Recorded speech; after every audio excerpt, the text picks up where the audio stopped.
हमारे समाज में कई सारी भ्रांतियां हैं और जब उन भ्रांतियों को हम देखते हैं, जब उन अंधविश्वासों को देखते हैं, तो उनमें एक महत्वपूर्ण अंधविश्वास ये है, और मैं इसको अंधविश्वास क्यों कह रहा हूँ, जब हम लोग इस बात को आगे बढ़ाएंगे तो आपको इसमें और भी चीज़ें समझ में आएगी कि किसी एक विशेष दिन हमें एक तरीके का रंग पहनना चाहिए।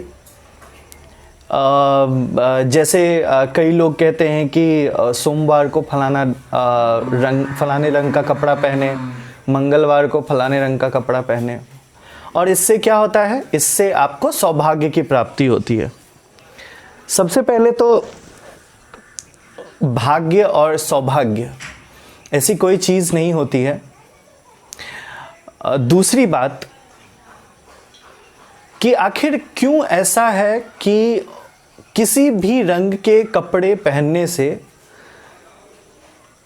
किसी भी अनहोनी को या किसी भी तरीके की होनी होती है। ऐसा क्या संभव है? क्या इसमें किसी भी तरीके की सच्चाई है? इसको हमें परत दर परत समझना चाहिए।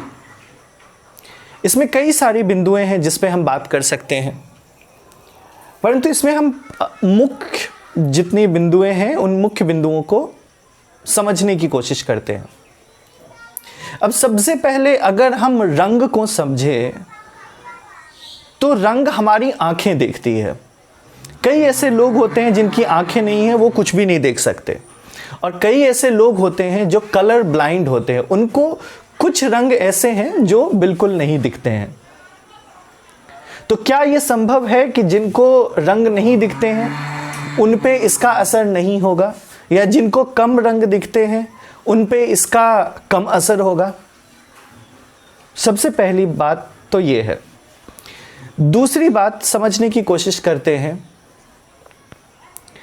कि रंग जो हैं, जब हम किसी भी रंग को देखते हैं, जैसे काला जो है वो कहीं ना कहीं एक सैडनेस का, एक दुख का सूचक है। सफ़ेद जो है वो रंग कहीं ना कहीं शांति का सूचक है। तो रंग जो है वो एक सूचक का भी काम करता है। अतः इस बात को समझने के लिए कि क्या इसका असर मनुष्य के जीवन पे पड़ता है, मुझे लगता है कि किसी भी चीज़ को सूचित करने से ज़्यादा इसका कोई महत्व नहीं है। अगर हम तीसरी बात को समझें तो अगर इसका महत्व होता तो हमारे ऋषि मुनियों ने इसका महत्व हमारे उपनिषदों में, हमारे पुराणों में ज़रूर कहा होता। परंतु आप किसी भी उपनिषद को पलट के देखें, किसी भी तरीके के वेद को, वेदांत को पलट के देखें, आपको उसमें रंगों के बारे में इस तरह की सूचना कि इस दिन इस रंग को पहनने से इस तरह की व्यवस्था है, ऐसा बिल्कुल भी नहीं है।